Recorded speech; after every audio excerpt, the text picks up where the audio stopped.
Hello everybody, welcome to the recorded lecture for week 2 of ENG 220, Creative Writing. This week's class is on the subjects of the writer's diary, the value of speed writing, and the value of writing from our own experience. The lecture follows closely the textbook, pages 34 to 52. You may also use the week 2 PowerPoint up on Moodle as a guide to this lecture, and I recommend that. As mentioned last week, there are several reasons for keeping a writer's diary. One is that it cultivates discipline. Writing must be done frequently if there is to be any advance. Entering details of your thoughts on an everyday basis, or at least regularly, is a discipline that makes writing a part of everyday life. Secondly, the writer's diary is an aid to memory. We might be thrilled by an idea that occurs to us. It might be a word, an image, dialogue, even a story. However, if we do not write it down, it is likely to disappear. Maybe it won't disappear today, tomorrow, next week, but it will disappear. Thirdly, a writer's diary is a place of experimentation. Experimentation with language can lead to highly expressive forms. Experimentation requires freedom from certain constraints, and a writer's diary offers this freedom. Let me just add a note on freedom. Freedom from all constraints is not always beneficial. Linguistic, grammatical, syntactical, and metaphorical structures can be experienced as constraints, but they also enable us. They allow us to form powerful linguistic expressions. But keep in mind that while the finished product might be formed in its style, the processes leading to it may have involved free-form writing. So I thoroughly recommend that you exercise or you develop the skill of free-form writing in your writer's diaries. Now, what sort of things do we put in the diary? I see from what many of you wrote last week that you know exactly how to write freely. But for the sake of summary, these are the kinds of things that need to be in a diary. First, everyday happenings. There are things seen, people encountered, actions performed. Most stories, and we should keep this in mind, tend to center around ordinary events. Ordinary events that, upon close examination, turn out to be rather strange. Second thing, observations. You need to try over time to find your own way of seeing the world. Now, this doesn't have to be different from other ways of seeing the world. It doesn't have to be the same either. But it does have somehow to be consistently your way of seeing the world. What I mean by this is that you need somehow to cultivate certainty. Even if your way of seeing the world is rather strange, even if it's contradictory, even if it's inconsistent, you need somehow to be able to express these observations with confidence. Now, opinions. Characters in literature often express opinions about the world. Several characters, for example, might express different opinions on the same subject.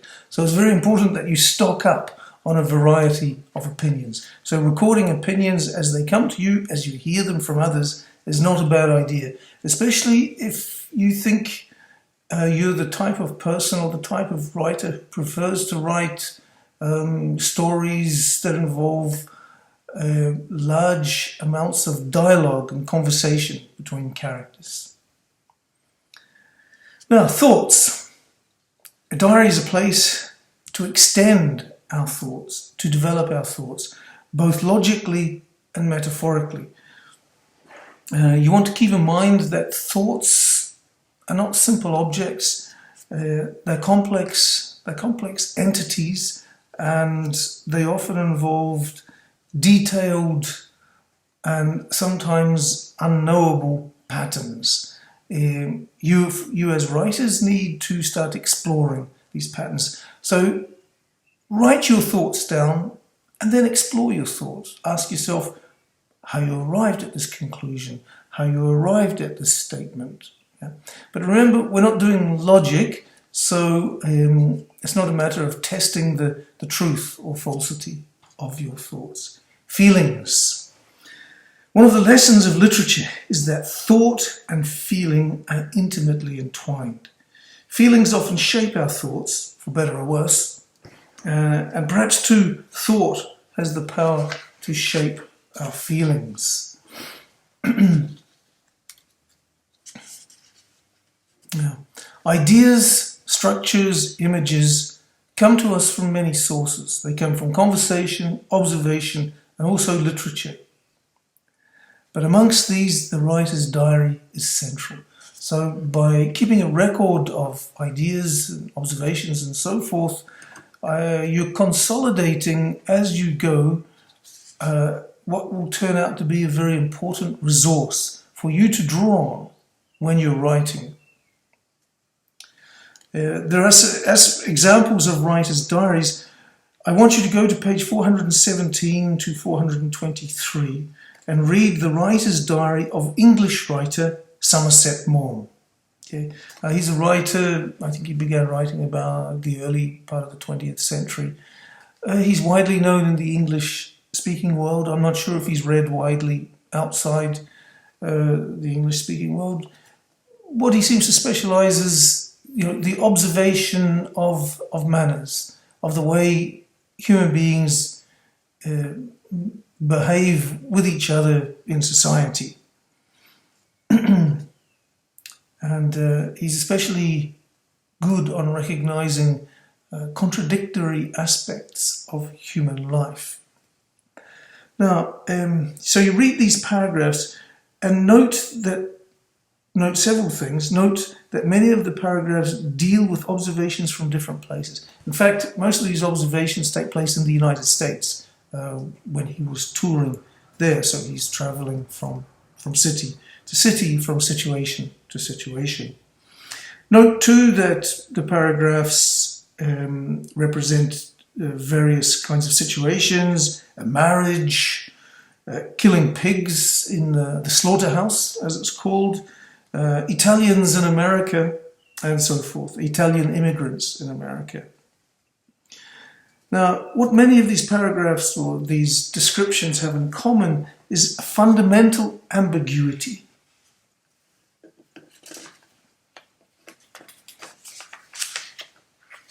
That is, where a thing coexists with its opposite. For example, and this is on the first page, a woman's love for her husband eventually forces the man to commit suicide. A couple's desire to have a child somehow turns into the opposite, and they seem unconsciously relieved when the child dies and they can return to their normal life. I mean, these are perhaps not pleasant things to consider, but emotions, desire is never, or is very seldom, a straightforward thing. It's often quite complex. It's good if it is straightforward.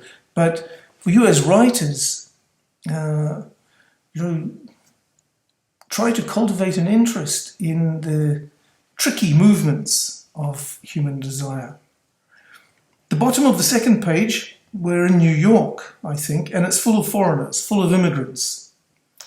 And in New York, these immigrants tend to feel at home, or at least from what Somerset Maugham says. Strangely, it's the Americans who feel or appear as strangers in their own country. And they are the people he refers to as the Middle Westerners. Midwest is the center of the United States. Maugham here is cultivating an eye for contradictions. At no stage does he try to resolve these contradictions as logic demands us to. Indeed, much literature thrives on the exploration of contradictions. So contradictions, yes, but try not to resolve them. Leave them, explore them, exploit them, use them. Now I'm going to move on to speed writing. Virginia Woolf places a high value on writing at speed, at least in the early stages of a story, or at the stage of the writer's diary. She refers to diamonds of the dust heap. These are phrases, words, ideas and sentences that somehow occur when we write freely. Even if a single word, let's say a fabulous word, results from pages and pages of speed writing, it is worth it, Virginia Woolf seems to be suggesting. And so, I mentioned last week that we might do well to see writing as a kind of linguistic laboratory. Now, Virginia Woolf, by the way, is an English writer. She was writing the early part of the 20th century until the middle part of the 20th century. She's considered one of Britain's great modernists, one of England's great modernist artists. I'd like you to go to page 34 and 35 and read the passage. Yeah. Now, I won't read it here. I'll let you should, as you're listening to the lecture, you could have that passage in front of you. Yeah? You'll note many features of this writing. And the main thing is that it is an entry in a diary. There is much repetition, especially the word thorn. The sentences are short, and there is an intense use of punctuation, especially the semicolon. There are verbs everywhere. If the sentences are short, each sentence has a verb, a different verb. Tossing, overflowing, bristling, flapping. All verbs of movement, of intense, short, sharp movement. There is contrast. The paragraph deals with a rainstorm. As soon as the rainstorm is over, it is still, light and brilliant. A complete contrast to the violence of the rainstorm itself. Now, let's go to the word thorns. Thorn is something that, it grows on a tree. It's made of wood. You hit your finger against it, it hurts. Maybe part of the thorn gets stuck in your finger. But we're dealing here with kind of metaphorical thorns. I ask you to watch the rain hitting the water's surface and look at the strange shape that it makes. Okay? Not in the water itself, but above the water. And we'll come back to this later. This is the kind of material, this short paragraph, this is the type of material that stories are made of. Note too that the passage involves heightened levels of perception. Let's go back to the thorns. Raindrops landing on the water's surface don't just splash and disappear. The splash is a very strange shape. It's long, with a curve, and little shoots of water rising up into the air and then falling back down upon themselves. This is what Woolf calls a thorn. So, and of course the word thorn is rich in metaphoric associations, I think in all cultures. For example, if somebody's bothering us, we might refer to them as a thorn in our side. And if we describe somebody as having a thorny personality, or a prickly personality, we don't mean that they are easy to deal with. Now, the third subject of today concerns writing what we know. I think we're almost comfortable writing from our own experience. For example, when we're asked to write about our actions over the last several weeks, we have no problems, and we all suddenly become experts in the grammar of the past tense. Often literature involves landscapes and descriptions of rooms, familiar things, other kinds of spaces. This is often known as setting, and this is something we'll focus on later in the course. For the moment, when describing places, I'd like you to keep in mind that place in literature is not always background. It is part of the meaning of a story, part of how the story works. Let us do activity 3.2. 3.2 together, which is page 45. This activity asks you to close your eyes and visualize the room you are in. Okay? I happen to be in my living room. It's a very familiar room to me. I've spent many years of my life in this room. So I know it. I know every detail of it, or at least I think I do. Now, think about how the room you're sitting in might be described. Then open your eyes and describe it. But find some detail to focus on. For example, you might be describing a door, its colour, and so on. You next shift to the door handle. And from the door handle, let's say the shiny golden door handle, you shift to the fingerprints that seem to be visible on the door handle. And straight away, you're in the middle of a detective story. Okay? Fingerprints on the door handle. Now, this is how I responded to exercise 3.2. A big room with high ceilings, French doors and a bay window. Beside the window, a long, heavy wooden table. At the back of the room, away from the sun, are many books and CDs on the shelves. There is a green sofa, chairs, and a coffee table. A Turkish carpet sets up the space and arranges this furniture. It is geometric in design. The ancient figures woven by the Kurds, said to be spiders, look more like robots. And this is a Kurdish carpet, and it has these strange figures on them. And so I would not be surprised to look more deeply into the carpet and see a spaceship. The lustrous wooden floor seems somehow still. I wonder if all floors possess this quality. The thing about this exercise, I was talking about furniture, things that are familiar. I started talking about the Turkish carpet. The Turkish carpet has very abstract designs. In fact, it's a Kurdish carpet. And one of the figures they use is this kind of abstract representation of a spider. I think it means good luck or something like that. Maybe other cultures in your region also use these figures in carpets. It's an extremely abstract form. And when I look at it out of the context of the carpet, when I isolate it, I'm looking at the abstract spider in the carpet and not the carpet itself. It appears to me very strange, and I think I'm watching Star Wars or something like that. And I wouldn't be surprised if a robot then walked across the room.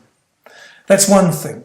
And secondly, I described the floor as being, a lustrous wooden floor. That is, the wood, the polished wood of the floor is full of light.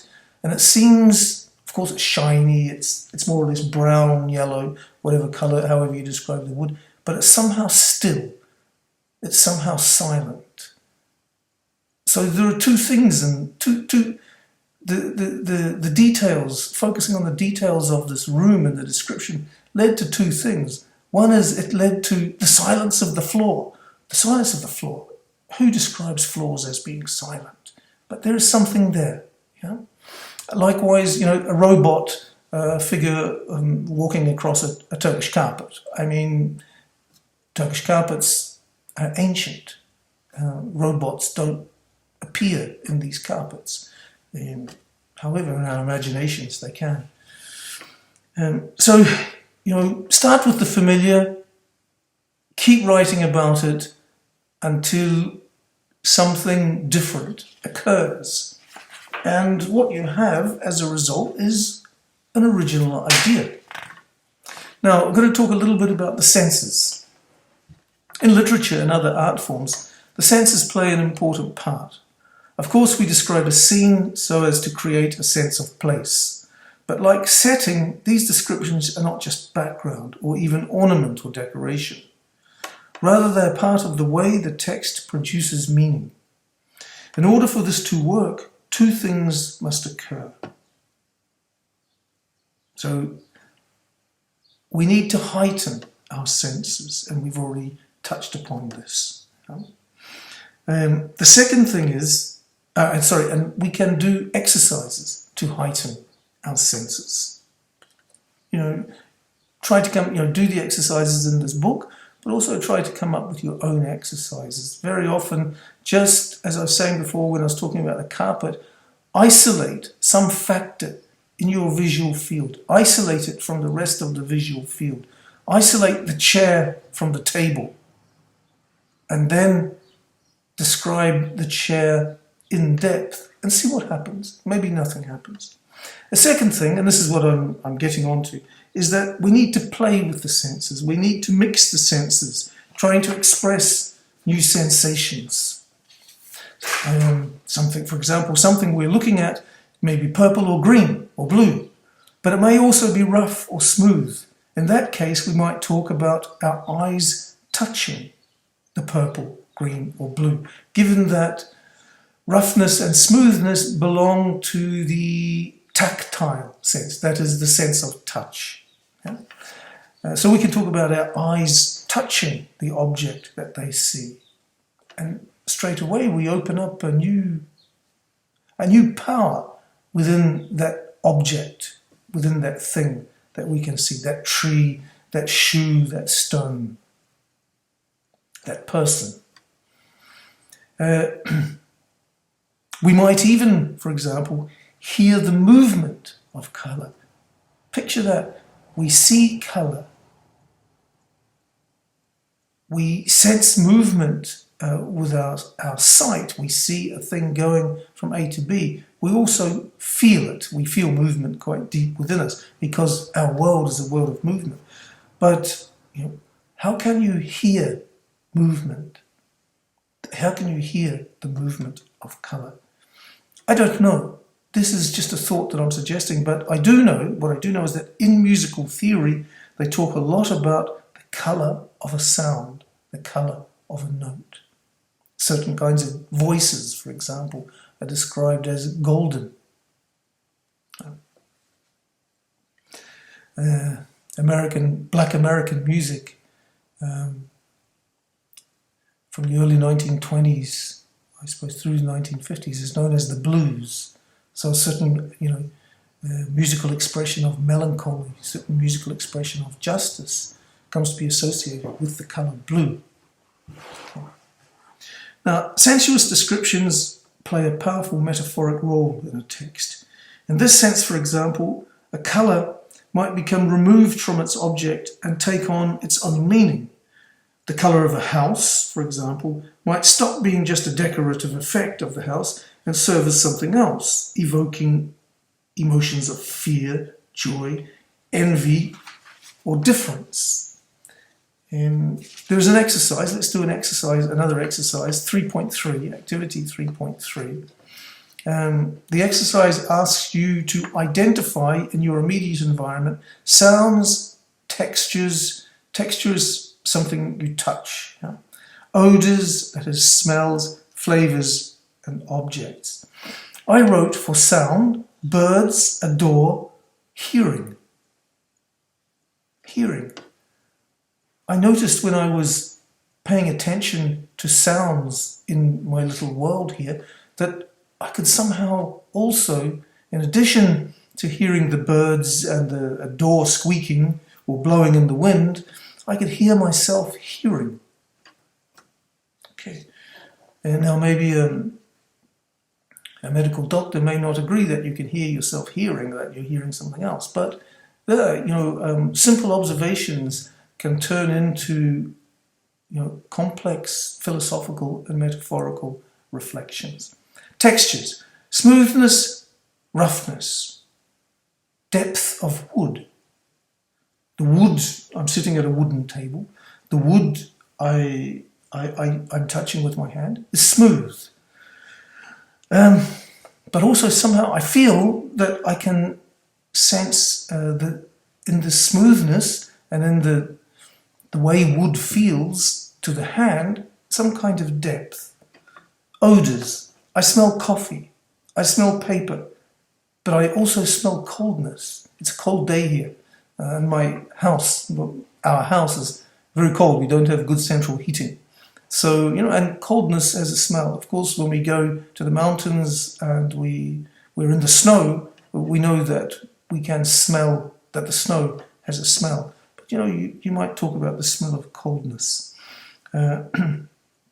Flavor. I wrote the bitterness of coffee, the sweetness of a biscuit.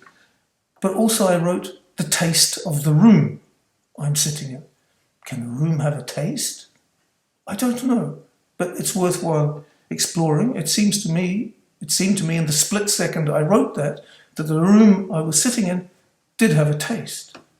I did this yesterday. Now today, it doesn't have a taste. It's just my coffee and the biscuit that has a taste. Okay, so let's leave that. Just each of these observations can serve several purposes, both descriptive and metaphorical.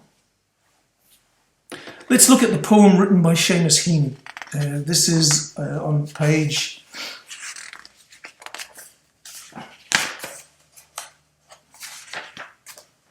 3.4. It's a poem called Death of a Naturalist by Seamus Heaney. Now let me just say a little bit about Heaney. Seamus Heaney is an Irish poet, and he engages in a unique way with landscapes. He's like an archaeologist reading individual and social histories from objects buried in the earth. He died, I think, about 2 years ago. He died an old man. He got the Nobel Prize, I think, in 1995. So he's the kind of poet who writes about very localized experience. He writes about his experience as a child on his father's small farm.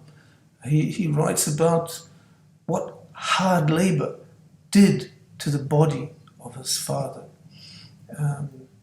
He writes about minute details, bits and pieces buried in the earth, as I said, bones, for example, bits of stone, farm implements, things like this. Now, Death of a Naturalist is an early poem, and it's written about childhood. It's written about youth. The language is very dense, but still it's worth struggling with. Let me just describe the poem. A young boy, perhaps it's school holidays or something like that, I don't know, but he's a young boy, and he goes to what they call, he goes over the fields to the flax dam. Now, a flax dam is, it's an artificial water, it's like a little pond, a little lake. It's artificial, you make it up, you build little concrete wall or stone walls and you fill it with water, and then you cut the flax and you put the flax into the water and let it soak. For how long, I don't know. Now, flax is it's a plant, sort of a greeny coloured plant. Has enormous leaves and it's very stringy. You cut it and you soak it over a period of time, and then they make linen out of it. Linen is it's cloth. They make clothes out of this. And in his part of the world, in Northern Ireland, historically anyway, they specialised in making this stuff. Now the thing is, you're soaking this flax in the water for a long period of time. Things start to change. They start to change their chemical composition. Things rot. Things get rotten. Things get smelly. The sun's hot. I don't know if some of you come from farms. Well, in some cultures, the way they do it, they cut the grass, and instead of to store and to feed the animals later on in the winter, sometimes you cut it and you dry it, and then you pack it up and you store it in a dry place, and then you feed it to the animals in the winter. Very beautiful, sweet smell. Sometimes you cut the grass and you stack it straight away. You put it in a dark place, and the grass turns rotten. And the smells are terrible, but animals love it. Yeah? So the poem involves the process of soaking the flax involves a kind of chemical decomposition, and this is what the little boy walks into. Now, the little boy goes to the pond and he collects frogs' eggs, puts them in a jar, like many kids do. He brings them back to the house, or he takes them to school, to his teacher. His teacher's name is Miss Walls. And, the eggs hatch and you have baby frogs swimming around everywhere. Tadpoles, you may have seen them. They don't look like frogs at all. Swimming around. And, many kids do this. They go, they find some butterflies, they put them in a jar, they take them home or take them to school or something like that and observe them. So he's a little scientist. But something happens and, the atmosphere he's walking into is, as I said, it's full of decomposition. And look at the metaphors, the verbs of decomposition. Festering, rotted, thick slobber. Festering, you need to get your dictionary out to check these words, but festering, if you cut yourself and you don't clean it, it goes bad, it goes poisonous. We say that it festers. And finally, it explodes. So the atmosphere is dynamic, it's powerful, it's a living thing, it's independent. And this little boy, in the first verse, he's the master of this environment, just as human beings very often see themselves as masters of the world, of the environment. But second verse, something else happens. The environment comes alive, the frogs come out, and the little boy feels afraid. He feels that he's being threatened, that he's entered another world. Be aware that what's happening is that the landscape has come alive. Not like in a horror movie when all kinds of horror, it's come alive in a very ordinary way. The little boy suddenly becomes aware of the frogs. He suddenly becomes aware that nature is a law unto itself and that human beings can find themselves in places of nature where they are guests, they are visitors. And especially being a little boy, he feels rather threatened. And so he runs back to his mummy, to his school books and to his games.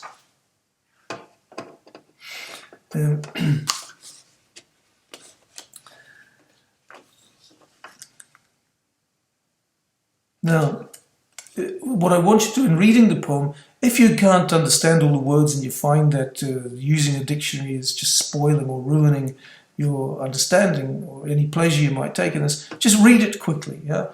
Read it for heightened sensory awareness.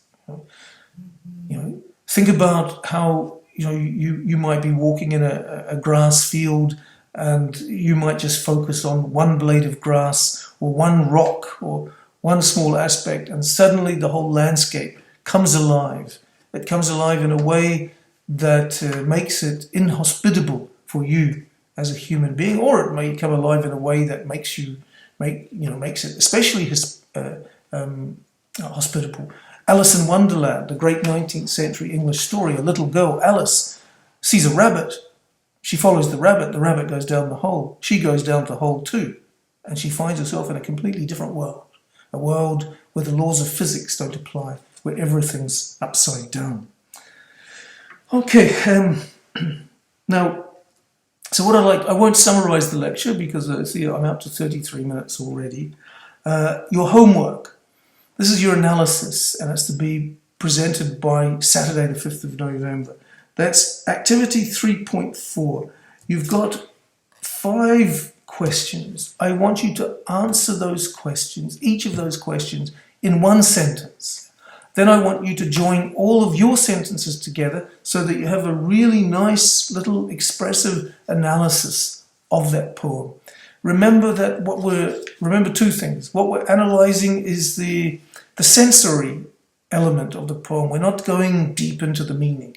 There is no correct answer here. Secondly, it's not an academic exercise. There's not a wrong answer and a right answer.